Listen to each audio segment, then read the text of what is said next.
بسم الله الرحمن الرحيم. செய்வினை என்பது சூனியம் என்பது உண்மையா அப்படிங்கிறது ஒரு கேள்வி ஒரு பக்கம் இருக்கு.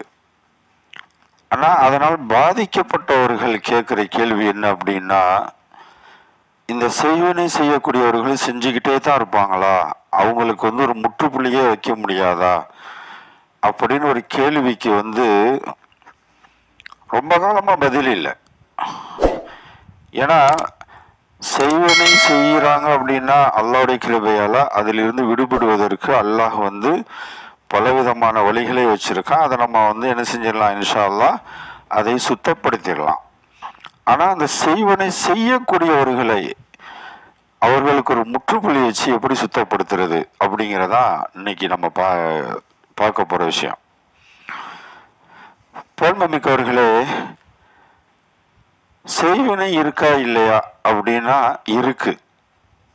எப்படி அது உறுதி செய்யப்படுது அப்படின்னா, பெருமானார் ஸல்லல்லாஹு அலைஹி வஸல்லம் அவர்களுக்கு செய்வினை செய்தார்கள், சூனியம் செய்தார்கள். அதை நம்ம நிறைய குர்ஆன் ஹதீஸ்ல நம்ம என்ன செய்யறோம், பார்க்கிறோம். அந்த செய்வினையிலிருந்து விடுபடுவதற்காக கேட்கப்படும் துஆவாக தான் சூரத்துல் ஃபலக், சூரத்துல் நாஸையும் அல்லாஹ் ஜல்ல ஷானஹு தஆலா இறக்கி வச்சான்.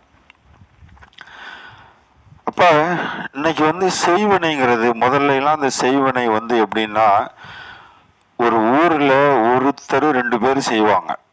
அதை ரொம்ப பிரமிப்பா பேசுவாங்க, அந்த வீட்டுல அப்படி ஆளுக்கு இருக்காங்க அப்படின்னு.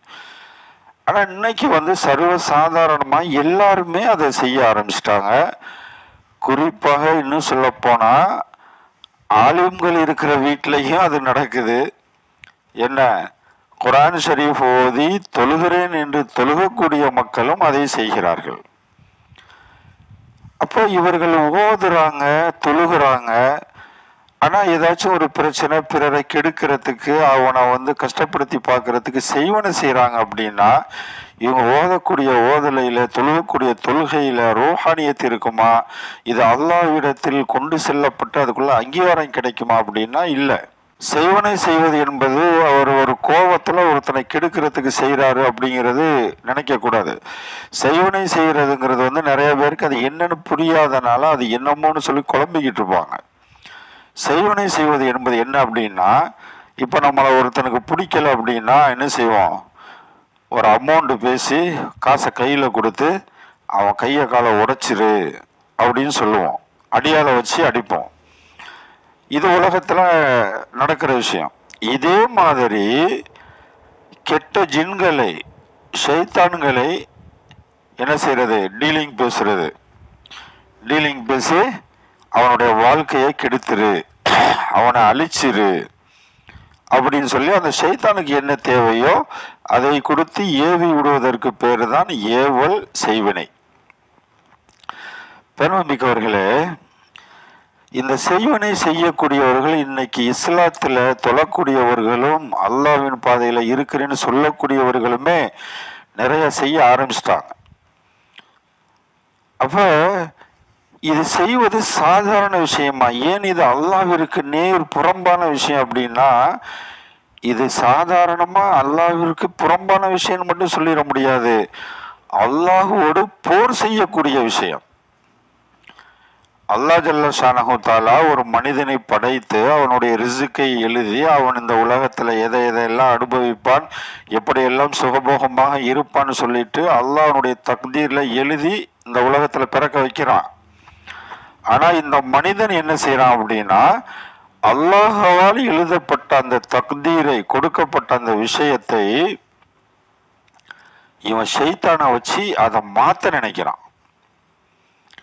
அல்லாஹ் இவன் 100 வருஷத்துக்கு இந்த உலகத்துல ஆரோக்கியமாக சந்தோஷமாக வாழ்வான் அப்படின்னு எழுதியிருக்க விஷயத்த இவன் ஷைத்தானை கொண்டு இவன் நோய்வாய்ப்பட்டு நோய் நொம்பலத்தால் இந்த உலகத்துல நொந்து போய் கஷ்டப்பட்டு வாழணுங்கிற தகுதீரை மாற்றி எழுதக்கூடிய, ஷைத்தானை வைத்து மாற்றி எழுதக்கூடிய வேலையை இவன் பார்க்கறான். அப்படின்னா இவன் அல்லாஹுவால் மிக கோபத்திற்குரியவன், அல்லாஹுவால் சபிக்கப்படக்கூடியவன்.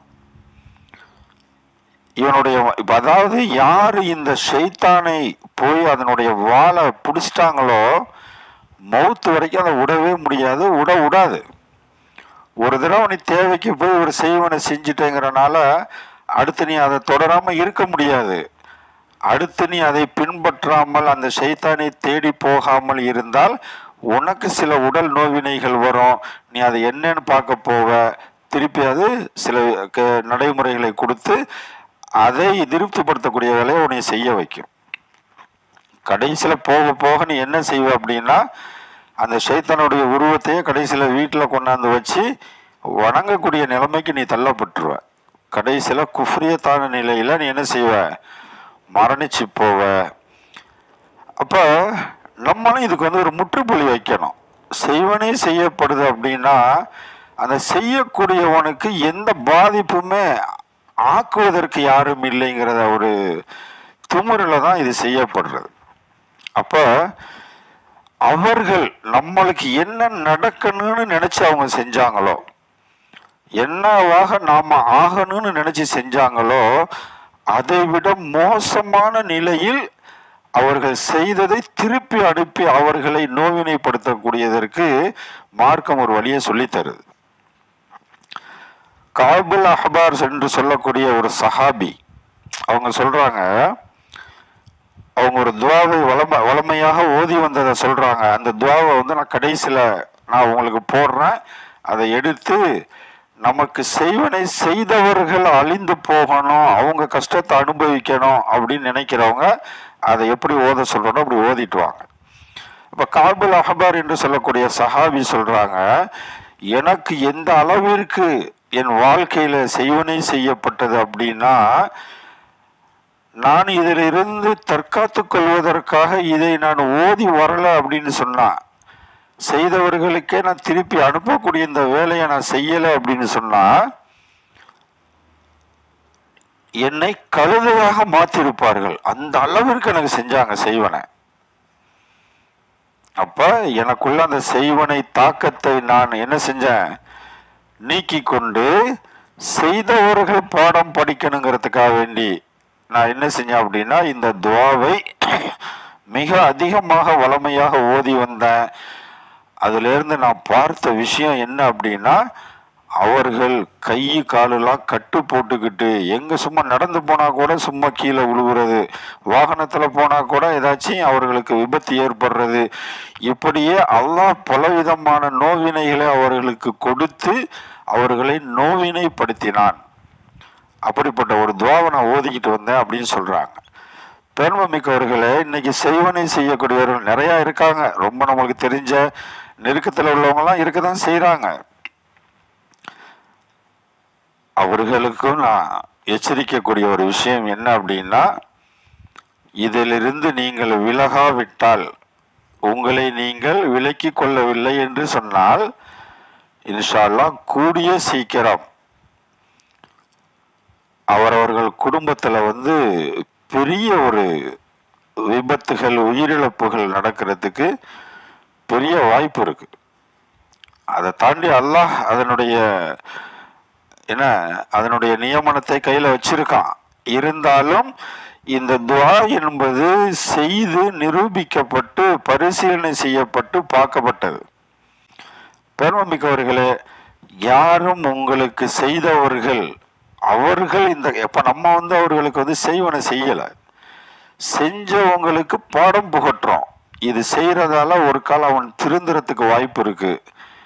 என்ன சரி, இனிமேல் யாருக்கும் செய்யக்கூடாதுன்னு இந்த தலைமுறையோட அதை விடுறதுக்கு வாய்ப்பு இருக்கு. இல்லைன்னா அது தலைமுறையா தொடரும். அல்லாஹுவை தொழுது கொண்டு பிறருக்கு செய்வனை செய்யக்கூடிய இந்த ஷைத்தான் தனம் கொண்டவர்களுக்கு திருந்துவதற்கு ஒரு வாய்ப்பு நம்ம செய்யணும் அப்படின்னா இந்த துஆவை